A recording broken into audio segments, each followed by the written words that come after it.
Os, enfin bonjour. Ouais, j'ai un peu trop crisé ces derniers temps et depuis, la santé c'est pas trop ça. Il y a Jack dans cette série. Regardez, Vous allez dire que c'est pas lui. C'est une catastrophe. C'est le moment où ça Si tu démarre. as est-ce que j'en ai encore quelque chose à foutre? Ouais, ce genre de choses. Alors pour cette fois, on va voir du beau monde. Prenez-vous une couette, servez-vous une bonne boisson chaude, installez-vous. C'est Shirokuma Café.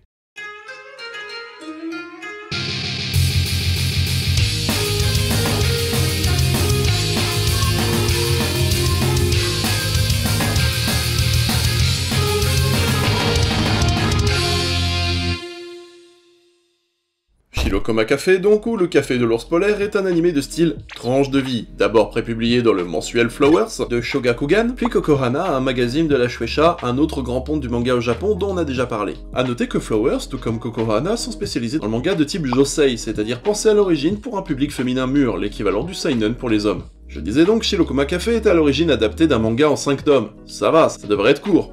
Ha Ha Ha Ha. Pas du tout. Pourtant, avec une petite moyenne d'un peu plus de 160 pages par tome, on se retrouve avec 50 épisodes. Combien? Et même si une réédition de l'œuvre d'origine s'est faite en cours de route, eh ben ça semble fidèle, mais on va y revenir. Bref. Panda passe le plus clair de son temps à se goinfrer de bambou et à flemmarder tout au long de sa journée. Même sa mère n'en peut plus et le pousse à trouver un travail. Il se fait recaler à l'entretien d'embauche du Shirokuma Café, c'est-à-dire le bistrot du coin, mais trouve par hasard un poste de panda au zoo. Ouais, faire le pitre devant le public et flemmarder. Mais ça va, c'est un mi-temps. Au fur et à mesure des épisodes, on découvrira la vie autour du café, sachant que le personnel du zoo le fréquente aussi. On fera la connaissance de lama, tortue, paresseux, ou encore manchot et non pas pingouin, attention à la traduction. Ouais, je fais des recherches hyper intéressantes. Si, je vous jure. J'ai une vie, vous savez. Ne me jugez pas.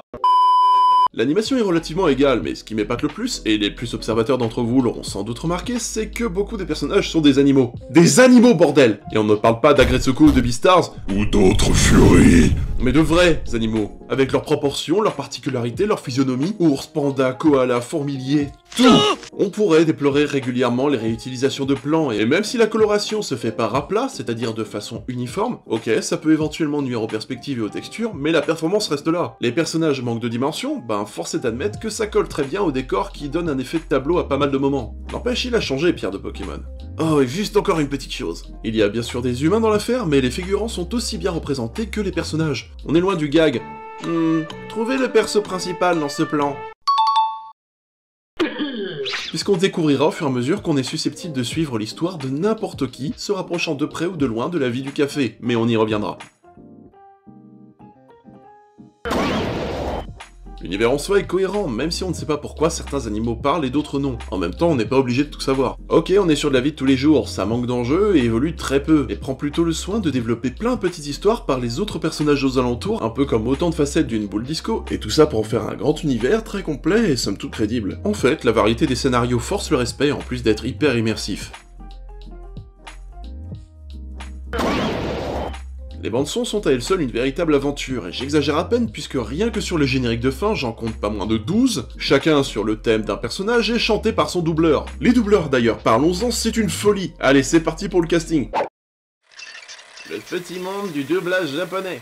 Maman Panda, Toshioki Morikawa, l'un des plus grands doubleurs de méchants qui soit, pas n'importe lequel. Bolos, Griffiths, Kimimaro, Kira Yoshikage, Eminem, je veux dire Enner, Zephyros dans Advent Children, mais aussi Aya Endo en Sasako, qui malgré beaucoup de rôles secondaires est quand même Cheryl Nom de Macross Frontier. Avec ça, Takahiro Sakurai en Ours Polaire, Isra Koko de Toriko, mais aussi Sazori dans Naruto Shippuden, Raigen de Mob Psycho, et même Cloud d'Advent Children. Et enfin mon favori, One Daisuke en Lama, Daikoku dans Nalagami, Erwin dans l'Attaque des Titans, mais surtout Jotaro Kujo.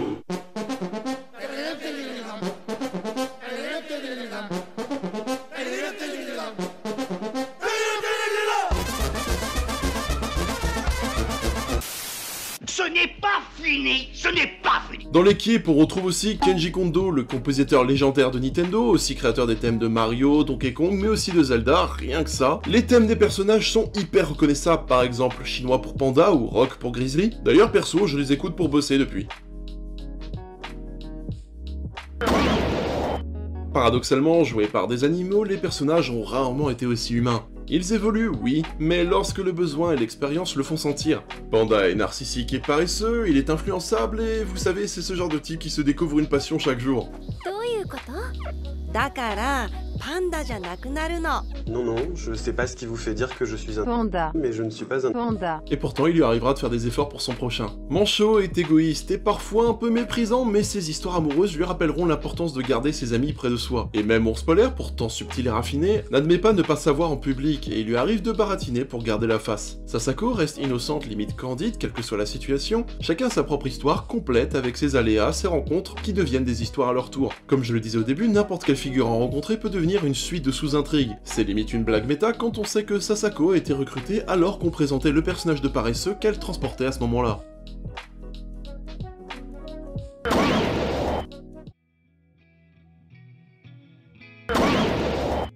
Même s'il peut sembler enfantin au début, Shirokuma Café est impressionnant par son écriture, l'univers et l'ambiance qui en découle. Tout comme sa direction artistique d'ailleurs, qui, au premier abord dirons-nous, est apparemment modeste mais crédible, mais en fait plus maîtrisée et discrète qu'il n'y paraît. Pareil pour les musiques, si on ignore le premier générique, elles sont efficaces et servent le propos de l'anime dans chaque situation avec chaque personnage. D'ailleurs, ceux-ci s'expriment tous de façon simple et claire dans un japonais facile à apprendre. J'en prends pour témoin les cours de japonais en ligne qui utilisent des passages de l'anime ou des lectures du manga. Je vous mets les liens en description. Au fur et à mesure des épisodes, je me suis surpris à être pris au jeu, délaissant mon cynisme habituel et riant tendrement à chaque blague innocente et au jeu de mots d'Ours Polaire. Les échanges entre les personnages ne manquent pas d'émotion et vous pourriez bien être surpris à être attendri par une discussion entre amis ou une soirée à l'amitié bien virile. Tout comme le fait que n'importe quel figurant peut devenir un personnage de l'histoire, je me laissais contaminer par cet univers simple et chaleureux. On se surprend à découvrir qu'aucun épisode ne se ressemble, que des situations de la vie réelle arrivent à devenir incroyables et épiques, sans oublier ces moments parfois doux, délicats, drôles et tendres et tous rythmés par des personnages ordinaires et tellement sympathiques. J'adore ça parce que je me dis que ça peut arriver à n'importe qui et c'est tout ce que je vous souhaite. Si vous êtes curieux ou que vous avez déjà vu cet animé, n'hésitez pas à aller voir Panda Copanda, ou aussi appelé Panda Petit Panda, créé par une petite équipe comprenant un certain Miyazaki qui deviendra plus tard le studio Ghibli. À côté de ça, vous avez le charmant Kumamiko et son cadre atypique. J'espère vraiment que cet animé vous plaira autant qu'à moi. N'oubliez pas l'indice après le générique, je vous invite évidemment à nous suivre, le pouce, la cloche. Si vous voulez proposer un sujet en commentaire, n'hésitez pas. Et comme dirait l'autre... Alors à plus tard.